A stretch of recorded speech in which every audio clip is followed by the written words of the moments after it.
It is going to be a night and day difference for the Las Vegas Raiders defense this year. I'm excited.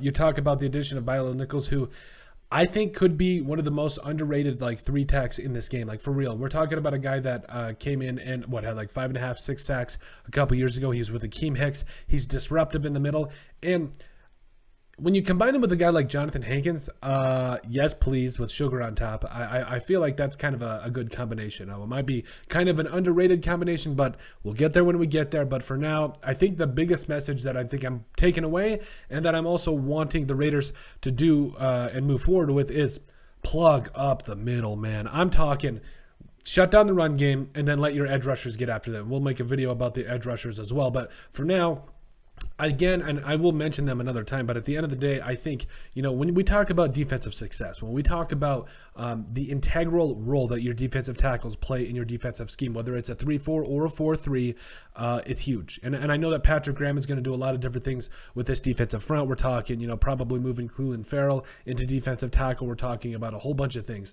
But I think that there could be a lot of good things that come out of these two guys. When we talk about Bilo Nichols and a guy like Johnathan Hankins, I think when we plug up the middle, what does that do? Well, obviously it shuts down the run, so that forces teams to pass. But also, if you've got two huge defenders in the middle, if you've got like 600 pounds of meat in the middle, the thing that does is that takes out blockers in the middle. So you got guys like Denzel Perryman or Jayon Brown, who's ever going to start at middle linebacker in the 4-3.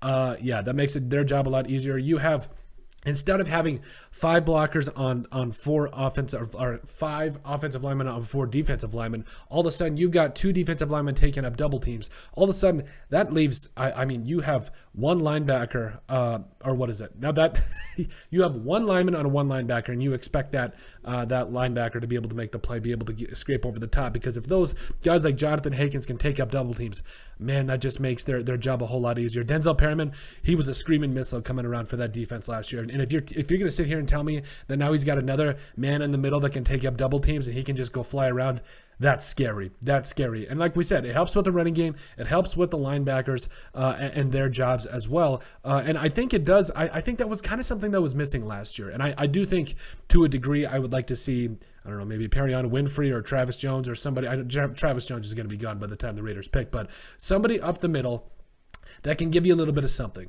I think Noah Ellis would be a great fit. Like we said, Perion Winfrey would be the dream fit for me.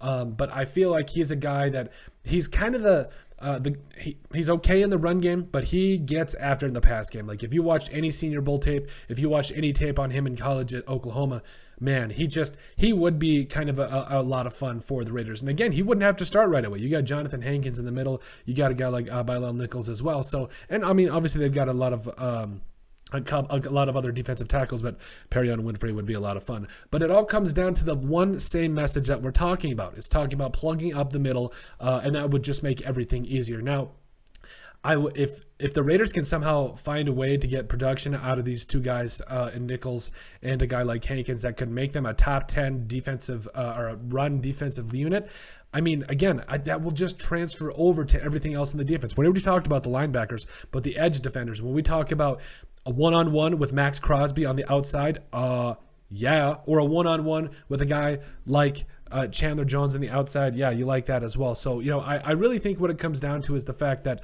the Raiders are in a position where they're going to need another guy on the inside. We touched on it, of who they could take. But if they can shore up that defensive line, if they can plug up the middle, it will make everything else kind of fall into place. And, I think, again, it's kind of a cliche saying, you plug up the middle, you force the teams to pass, but not a lot of people talk about all the things all the different things it does for linebackers. And even if you can get to the quarterback fast, it also helps out your secondary. So I think that really needs to be a big focus in the draft, going to get a very disruptive 3-tech. I think you're okay with Hankins. They're playing your nose. I maybe get Noah Ellis to potentially replace him someday, but I think Perion Winfrey or somebody, they still need to get guys to help out plug up the middle, and I think that's what's going to help them ultimately lead to more of a successful defense. But let us know what you guys think. Make sure you guys like and subscribe down below. Leave a like and a comment. Hey, That like is what helps us out. We greatly appreciate it. Also, in the description down below, you'll find all of our social media platforms. Give us a like and a follow there. Also, remember to give us a listen and sub on iTunes. And finally, if you have anything else you'd like us to cover, send us an email at thesportspp@yahoo.com or put it in the comment section down below, and we would love to cover it. But let us know what you guys think about the Las Vegas Raiders defense needing to plug up the middle.